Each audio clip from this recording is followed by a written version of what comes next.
¿Qué tal, equipo felino? ¿Cómo están? Ya estamos muy cerca del final de la tercera temporada de Kimetsu no Yaiba, una gran temporada donde pudimos deleitarnos con dos grandes pilares, pero hay uno que mostró algo muy particular, nuestro querido pilar Muichiro, el cual muestra un grave problema mental. Pero ¿te has preguntado a qué se debe esto? ¿Qué clase de trastornos tiene? Y eso es lo que averiguaremos el día de hoy en La psicología de Tokito Muichiro, esta vez en los trastornos del pilar de la niebla. Pero antes de continuar, te lanzo una pregunta. ¿Cuál es tu respiración favorita de Kimetsu? Deja tu respuesta en la caja de comentarios. Como hemos visto desde su primera aparición, Muichiro se muestra como alguien sumamente desinteresado por los demás, con una expresión aplanada en todo momento y un afecto embotado, pero durante esta temporada ha demostrado que tampoco puede recordar a las personas, y siempre está como si fuera una marioneta viva, y como tal, él padece dos trastornos en dos momentos distintos, así que vamos con ello. Bien, así como lo hicimos con Arima Kousei en su video sobre por qué no podía escuchar el piano, y si no lo has visto te lo dejo por aquí arriba, es necesario revisar brevemente su historia para entender su diagnóstico. Tokito Muichiro vivía junto a su familia y su hermano gemelo Yuichiro, que se nota que sus padres no se mataron en pensar sus nombres, los cuales vivían en un hogar humilde en que tenían que trabajar duramente para poder sobrevivir, pero eran felices. Un día, mientras caía una lluvia torrencial, su madre enferma de gravedad, por lo que Sasuke, su padre, decide arriesgarse para salir a buscar unas plantas medicinales pese al peligro que esto implicaba, pero este termina cayendo a un acantilado, perdiendo la vida y más tarde, ese mismo día, su madre también moriría. Esto causó que ambos hermanos tuvieran que depender de ellos mismos ahora, cosa que causa mucha tensión en su relación. Pero una noche, mientras se asaban como pollos por el calor del verano, un demonio entra a su casa y hiere de gravedad a Yuichiro, y a causa de la gran ira y una descarga de adrenalina, Muichiro acaba con el demonio, pero debido al gran estrés, él ni siquiera recuerda cómo lo hizo. Una vez que el demonio muere por la luz del sol, Muichiro a duras penas regresa a ver cómo se encontraba su hermano, pero este estaba muy mal herido, y después de unas últimas tristes palabras, pierde la vida.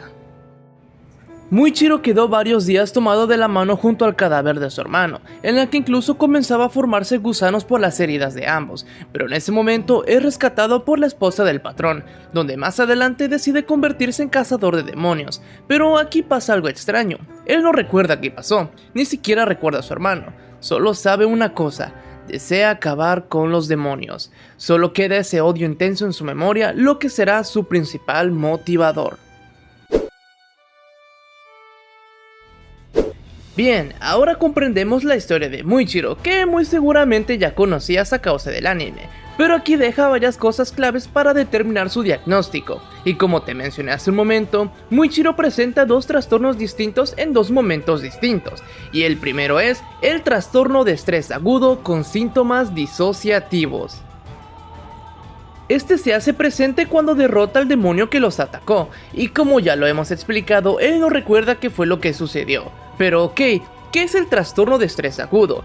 El trastorno por estrés agudo consiste en una reacción disfuncional, desagradable e intensa que comienza poco después de un acontecimiento traumático o abrumador, como lo fue la aparición de un demonio en este caso.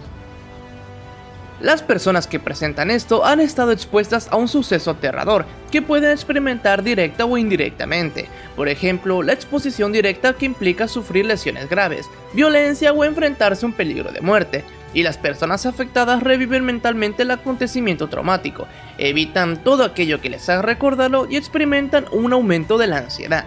Y como siempre, te dejo los criterios de evaluación diagnóstica para este trastorno. Puedes ponerle pausa al video para poder leerlos tranquilamente.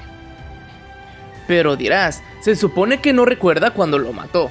Bueno, aquí entran los síntomas disociativos, donde los sentidos de la realidad, del entorno y de uno mismo se alteran, causando así una incapacidad para recordar los sucesos traumáticos. En la vida real funciona algo distinto, ya que normalmente las personas presentan mayormente sentimientos de miedo, vulnerabilidad, irritabilidad, estrés, etc. y suelen ser bombardeados por flashbacks o recuerdos del suceso, causándole aún así más malestar psicológico. Pero en el caso de Muichiro, si bien los sentimientos de ira y descontrol están presentes, esta gran carga emocional se transforma en síntomas disociativos. Y como lo vimos más adelante, cuando comienza a entrenar para ser un cazador, él sigue sin recordar lo que sucedió, pero esta sensación de malestar psicológico continúa, pero esto se prolonga durante mucho tiempo, causando su siguiente diagnóstico. Ahora, este diagnóstico deriva del primero, y este surge por la prolongación de los síntomas de estrés, y esta es la amnesia disociativa. Muy seguramente ya te imaginabas que se trataba de algún tipo de amnesia, pero este tipo de amnesia es un poco diferente. Además, también hablamos brevemente de este trastorno en el video de Yuki y por qué no podía ver a los zombies, aunque también se explican otras cosas. Te invito a verlo por aquí arriba. Ahora, cuando hablamos de amnesia disociativa, nos referimos a la incapacidad de recordar información autobiográfica importante, generalmente de naturaleza traumática o estresante, el cual se diferencia con el olvido ordinario. La amnesia disociativa consiste la mayoría de veces en amnesia localizada o selectiva de un suceso o sucesos específicos, o amnesia generalizada de la identidad y la historia de vida. Como ha quedado claro, Muichiro pasó por varios sucesos sumamente traumáticos, y debido a su personalidad, la sensación de incapacidad y la intensa ira, causó una gran carga emocional muy fuerte, a tal grado que afectó significativamente su memoria. Pero como se explica, esta amnesia no solo se relaciona a olvidar un dicho suceso, sino también parte de la información personal. Es por ello que Muichiro no recordaba a papá de Tanjiro, digo, a sus padres y a su hermano, incluso cosas de sí mismo. Pero ok, tal vez pensará que eso solo debería pasar con sus padres y su hermano, que fueron parte de ese recuerdo traumático, y no con sus actuales compañeros, ¿no? Bueno, eso es porque ocurren dos tipos de amnesia en este caso, la generalizada y la continua. Dentro de la amnesia generalizada, los pacientes olvidan su identidad y la historia de su vida, y por ejemplo quiénes son, a dónde fueron, a quién le hablaron y lo que hicieron, lo que dijeron, lo que pensaron, experimentaron y sintieron, etc. Algunas personas ya no pueden acceder incluso a habilidades bien aprendidas y pierden información que tenían sobre el mundo, aunque este no es el caso de Muichiro, el cual conserva la intensa ira contra los demonios y su habilidad para luchar con ellos. Más bien, contra ellos. Además, la amnesia disociativa generalizada es rara. Es más común entre los veteranos de guerra, las personas que han sido agredidas sexualmente y las personas que experimentan un estrés o un conflicto sumamente extremo. Ahora, en la amnesia continua, las personas olvidan cada nuevo evento que se produce, como lo vemos con Muichiro cuando conoce a alguien nuevo, donde incluso él mismo dice, muy seguramente te olvidaré después. En la vida real, las personas son en parte o completamente conscientes de que tienen lagunas en su memoria. Lo advierten solo cuando se pierde la identidad personal o cuando las circunstancias lo indican. Además que algunos pueden parecer confusos, algunos se muestran muy angustiados y otros, como Muichiro, se muestran indiferentes. Y de igual forma te dejo los criterios de evaluación para este diagnóstico. Este trastorno. Jeje.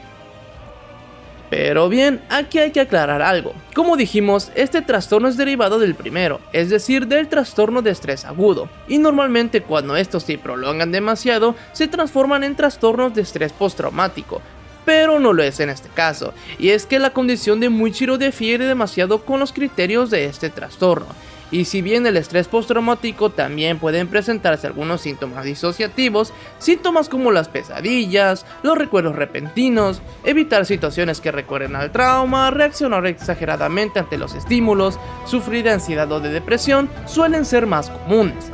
Pero Muichiro no se le ve estando todo el tiempo reviviendo el suceso una y otra vez, simplemente olvidó todo. Ya más adelante, después de comenzar a delirar con Tanjiro en ese jarrón de agua y un duro enfrentamiento con la quinta luna superior, el cual lo utilizó como trapeador, por fin logra recuperar sus memorias y su identidad para finalmente llorar sus pérdidas. Pero bueno, en la vida real no es así de fácil. En fin, cosas de anime. Y como siempre te aclaro que estos trastornos son solo una impresión y no necesariamente un hecho, por lo que me podría estar equivocando, y son necesarias muchas pruebas más para poder diagnosticar estos trastornos. Además que se están utilizando bajo el contexto de un personaje de ficción que puede hacer brotar niebla de su cuerpo, por lo que no necesariamente las personas en la vida real tendrán este tipo de comportamientos.